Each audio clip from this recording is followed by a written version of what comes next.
Hey everyone, welcome to the Twitch Studios. We're gonna sit down with the US Army and play some Magic the Gathering. Welcome to Twitch Studios. Nice to meet you. My name's Brian. Sergeant Over. You ready to play some Magic? I'm ready, man. Let's do it.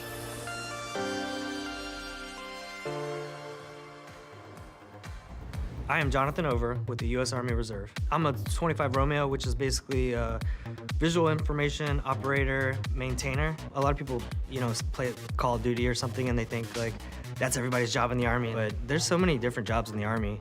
My name is Brian Kibler. I am BM Kibler on Twitch, really tough to remember. I have pretty much been involved with games my entire adult life professionally. I was originally a competitive Magic the Gathering player for a number of years. Since 2015, I have been streaming full-time on Twitch. One of the things that's kept me interested in playing Magic the Gathering, I've been playing it for 25 years, from original paper cards now to MTG Arena. It's a constantly evolving strategy game. There's always new things to figure out as new cards are released. You build new decks, devise new strategy of your own, and have to figure out what your opponent's trying to do in each game as well. When I was on active duty, I would get stationed in a lot of different places around the world, and I have two younger brothers. We play like co-op games online and stuff like that. And a lot of the skills that I think really carry over are the teamwork. The Army really hones that, and if you weren't used to working with other people, from all different backgrounds, once you join the Army, you'll get good at it. I think in strategy games, you often need to take a problem or a challenge or a conflict and break it down into not only individual parts, but also look at the whole. So in the Army, you need the whole team. You need the guys pulling air support. You need the guys doing the communications. You need the guys out on the ground. It's like the game Magic. You have your whole deck, and you have your cards that are going to attack. You have your other cards that are going to pull defense, and you have to think about that and strategize it in a way that's going to work for you to win. The one thing about the Army is you never know what kind of opportunities you're going to get. Like, for instance, here I am at Twitch headquarters, and this is awesome. All right, so here is Magic Arena. This is an online version of Magic the Gathering. What do you know about Magic? You've never played before, right? Never played. I know that you're trying to beat your opponent. You have 20 points of health, and you want to make sure that their 20 points of health go down before your 20 points of health. All right, that's a good basis to start from. So let's just go ahead and jump into a game right here. One of the big things about Magic is that you bring your own deck. You choose what cards that you want to play with. And the decks that we have right here, there's one of each of the 5 colors. Each of the different colors in Magic has kind of a different type of strategy. So blue is tricky and uses a lot of things that mess with the opponent's strategy. Red is generally pretty aggressive, has fire and dragons and flame. Black is like the undead and trickery and such. Green is giant dinosaurs and monsters, and white is usually smaller creatures working together to overcome their opponents. So which color do you want to start with? Well, my favorite color is blue, but I'm feeling a lot of lean towards the green with the dinosaurs and all that. I like your style. I like your style. I'm a green mage myself, so let's go ahead and play ourselves some of the Forest Might green deck.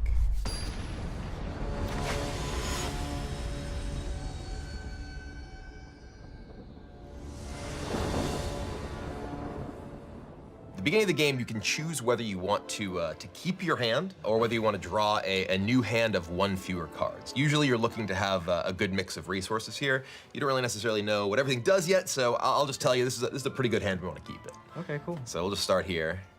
And the basics of Magic is that you use resource cards. These are land cards that give you resources to play your other cards from your hand. So each turn, you can play 1 land card. So we can just take our forest and drag it to the middle here. We've played our land. And we see nothing else we can do this turn, goes over to our opponent. And each turn you draw a new card and you can play another land. So we see our opponent played a land, we get to draw a new card this turn, and we can play our land. So now we have the option, well, only one option really, is playing our Druid of the Cowl. Okay. And we'll go ahead and just play that. It's the only thing we can do at the moment. And this is a creature card.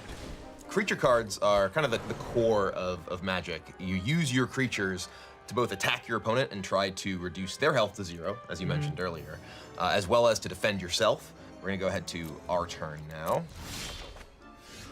And now we have a couple of options. We could attack with our Druid if we want, but the way that combat works in the game is that you compare this first number, this 1, to the second number on the opposing creature. So there's attack and toughness. Okay. So when creatures are in combat, they deal damage to each other equal to their attack, and it takes damage equal to their toughness to destroy them. Okay. So if So we- like this guy wouldn't destroy that. right, So only neither one. would kill either one. So if we were to attack, nothing would really happen. Yeah. Our Oh, opponent yeah, 'cause pretty we much have three, knows. yeah. We could choose to use our Titanic Growth if our opponent did block, because our opponent gets to choose whether they want to block too. There's a lot of strategy in terms of you need to figure out how do I best use my creatures to attack my opponent, and they have to decide how do I use my creature to defend myself. Here, Okay. there's really not a good attack for us because our opponent can just block and the creature survives. So we'd probably be better off using this for mana. Okay. And usually, it's a pretty good idea, especially when you're just going through the basics of Magic. Kind of want to do your biggest thing you can do each turn. So we've got this. It costs 5. We can just go ahead and play it. Nice. So this is a much bigger creature, right? And our opponent has a 2/2. Yeah. We have a 1/3. Now we have a 5/5. Okay, cool. So that's going to do much bigger chunks of our opponent's life if it gets to attack, as well as beat up bigger creatures in combat. So as the game goes on and you build up more of your resources, more of your mana, both you and your opponent tend to be doing more powerful things. So the early game, Oh, okay. you're building up to sort of the later stages where more powerful things are happening. So now our opponent's deciding whether or not they want to block. And we'll see what happens here. They choose to block with this 1/4 creature. And now we just go to the damage here. And our Vigilant Baloth just kind of eats it. Okay. So our big creature in that case was very effective against our opponent's small creature. What about the leftover? Because he has 5 attack. Yeah, so Is the there way any- that it works, so this is actually another kind of funny thing. We could have played this first. It gives your creatures trample. We'll just go ahead and play this now. What trample means is that any extra damage goes to the opponent. Normally, no matter how big your creature is and how small the blocking creature is, the small blocking creature just absorbs all the damage. So there's a lot of strategy there of how, do I need to sort of use my blocking creatures, even if they're not going to win the fight, Right. to just keep myself alive. Yeah. Okay.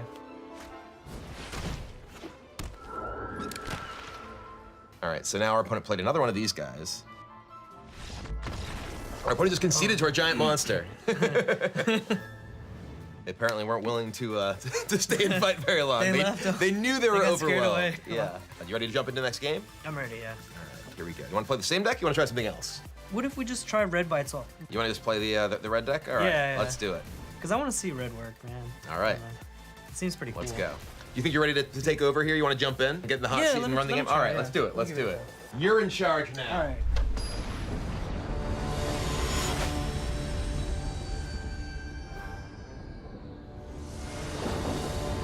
All right. So what do you think? What do you think about this hand? Do you want to keep it, or do you want to go and try 6 new cards? So usually when you're looking at opening hand, you're looking to have a good mix of your lands and then a good mix of a curve, essentially. So things to do in the early turns of the game, Okay. and then the resources to be able to play your cards in the later stage of the game. So here you have a couple of cheap cards. The Shock costs 1, the Dragon Rider costs 2, and then 3 lands. So if you draw just a couple more, you can play any of your expensive cards. Oh, okay. And then also, if we get the dragon in play, this guy will be Yeah, benefit. those work together too. I think I'm gonna keep it, man. All right.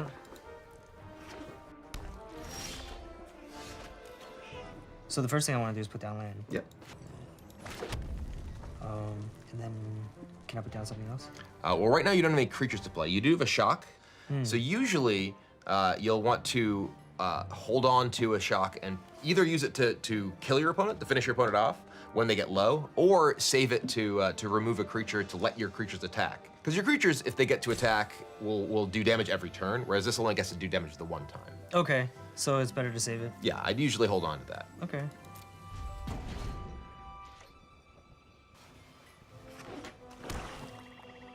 All right, so you just put down more land. So yeah, we want to sort of take stock of what our opponent's done. That Foul Orchard is a card that gives either green or black. So this is another opponent who's playing a green and black deck. Oh, okay, okay. So you can take a look at where opponent played. It's a card that creates 2 1/1 green sapling creatures. So you can just click resolve. It'll let the opponent's thing happen. All right, now it's our turn. Okay. So we draw Got our one. card, and then we can play another land. Just drag it up there. And now you see we can play our Kargan Dragon Rider. Yeah. Let's get him up and play. Yeah, here we go. So here, our opponent has two 1/1 creatures. We have a 2/2 creature, which is a pretty good situation for us because if our opponent wants to attack, either of his creatures would lose in a fight to our creature. But we see, just use a spell. You can mouse over it there, which gave our creature -2/2. So sadly, our creature died. Oh, man. These guys, man, don't sleep on them. And there's another Saproling migration, so our opponent's gonna get even more of those little guys. Wow.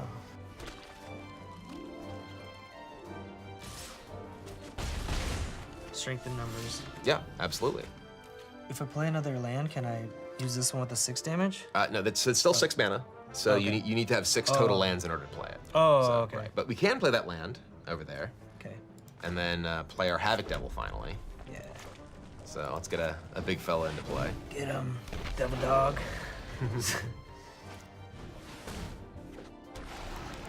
Okay, so now our opponent played another creature.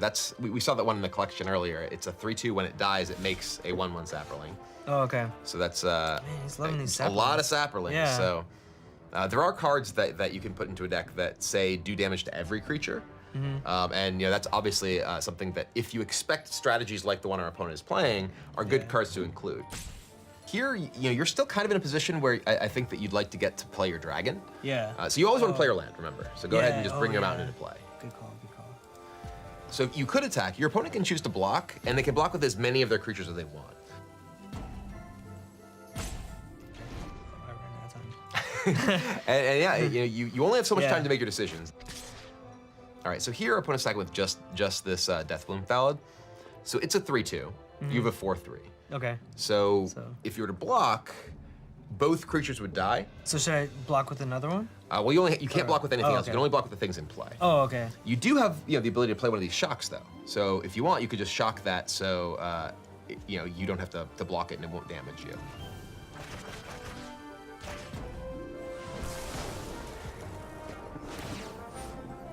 My turn. All right, well, there's our 6th land. Yeah, so now we can play the We can dragon. get a dragon into play. Okay.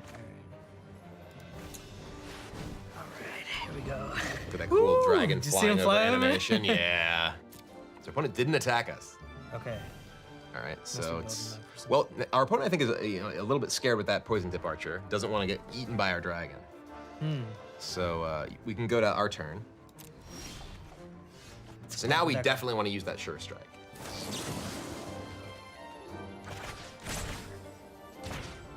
So it's going to kill the poison tip archer first and not take damage back. So now our opponent doesn't have any more flying defense with that poison tip Nice. archer Yeah, down. here So- we go. but there's another one. No. They had another one? What the heck? So now we're hoping to find another way in our deck to deal with that poison tip archer. Or if we just find another dragon, Lathless will help us make some more dragons too. Show us a dragon. Ooh, that's a Yeah, dragon! Hey, we did it. Yes! So this is an interesting card. I think right now we probably just want to play that straight up. Because yeah. if we take a look at Lathless, whenever you play another dragon, you get another dragon. Ooh, So you nice, can play yeah. your Sparkturn Dragon, and not only will you get the Sparkturn Dragon itself, which is a 3/3 flyer to begin with, you get Yeah. another 5/5 dragon. Oh. So let's heck play yeah. that out there. Yeah. Look at that thing. Woo. Yeah, dragons.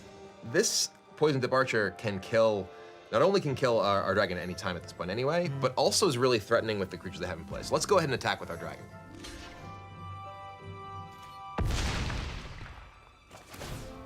All right, so yeah, we do trade with the archer.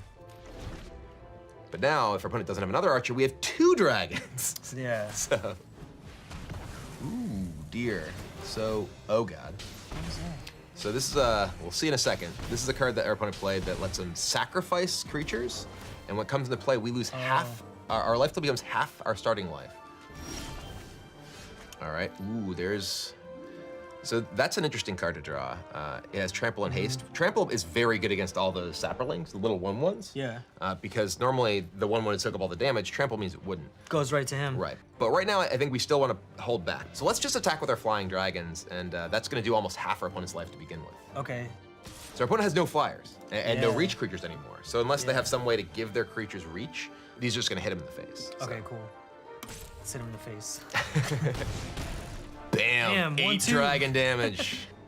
We still got shock in her.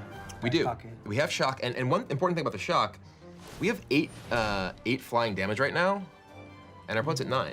Shock, we were talking about earlier, you can use it to kill a small creature. You can also just hit your opponent right in the face. Okay. So our opponent's Yeah. gonna go ahead and make a Saproling with Slimefoot. But right now, if nothing happens, we can just attack with both of our dragons and kill our opponent with that shock next turn. And they have no mana untapped, so there's nothing I can do about it. Hey. All right.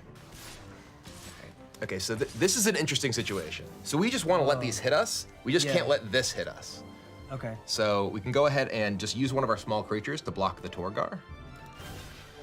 See this guy? Yeah. And then just let the other ones hit us, right? Yeah, so we're just gonna take the 4 damage. Okay. I think we got this one. Yeah. And then both dragons. Send the dragons in. Send in the big guns. Yeah. I mean, we've had this since Damn. the Wow, look at very that. first turn. Yeah. You just drag that to the opponent's face and finish him off. Boom. You got Got him. All right. did it. We did it. it. Yeah. Nice, dude. Victory. There you go. So yeah, I think you picked up Magic, pretty well. Obviously it's a tough game. There's a lot of stuff going on, and sometimes you have to make the decisions you need to make quickly enough. But I think you picked it up. I learned from the best, so it wasn't that hard. So what was your sort of favorite part? You said you really liked the dragons and everything, Yeah. but in the sort of game itself, like of all the experience that we had, what really stood out to you? All that building, all the land that we put down in order to even use the dragons in the first place. All of that was just like leading up in anticipation to using the dragons, and it was really rewarding to see my opponent's life go down. And Yeah, one of the really important things in Magic is just planning ahead. You need to think not only about this turn, but about what your opponent might do next turn and what you might do the turn after that. So there's a lot of planning ahead that goes into all the strategy. in the U.S. Army, we're trained to think like that, to think 2 steps ahead, have multiple plans, and if those don't come through, you just gotta adapt. I think we saw some of that in our final game. We had one plan, didn't work out, going aggressive. The opponent had too much of a defense, but we were able to stall the offense that they were able to put together, and then come back and win with our dragons in the air. And frankly, one of the things that really saved us, we talked early on about, well, we could shock one of those Saprolings, but it ended up those didn't really matter too much. They were pretty powerful, keeping our offense at bay for a while, but ultimately a lot more powerful to win the game. Right, and it was great how we just saved that shock right to the end and hit that guy right in the face. We're talking about got to plan ahead. Yeah. So thanks so much for showing me the ropes, helped me out in Magic, and can't wait to play it again. Start building my own deck. Absolutely. Thank you very much for Yeah. coming in. It was a lot of fun playing with you. If you need any advice, well, you can find me on Twitch. Nice.